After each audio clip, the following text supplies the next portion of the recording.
అయిపోతున్నది.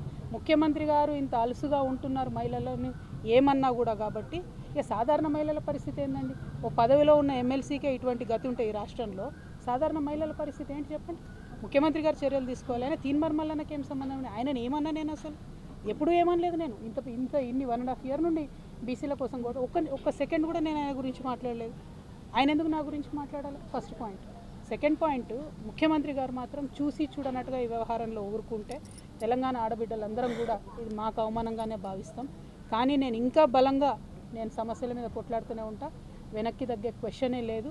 మిమ్మల్ని మాత్రం నేను ఇవాళ కోరేది ఒకటే, ఆడబిడ్డల్ని గౌరవించడం నేర్చుకోండి. ఇలా బోనాలు, మాంకాలమ్మ బోనాలు పొద్దున్న లేచి నేను బోనాలకు పోయేది ఉండే, అది బంద్ పెట్టుకొని ఇదే దుకాణం నడుస్తుంది పొద్దున్న.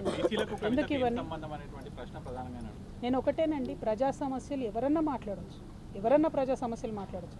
తెలంగాణ జాగృతి అనేక ఉద్యమాలు చేసింది, అందులో బీసీ ఉద్యమం ఒకటి. మా సంస్థకున్న నిబద్ధత ఏంటంటే మేము ఏదైనా అంశం ఎత్తుకుంటే అది సాల్వ్ అయ్యేదాకా దించం.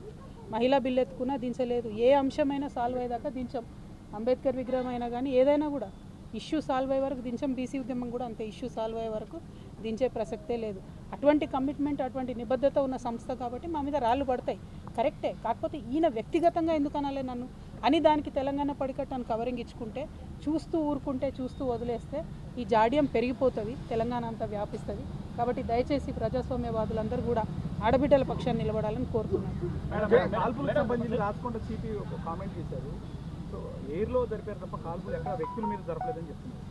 సి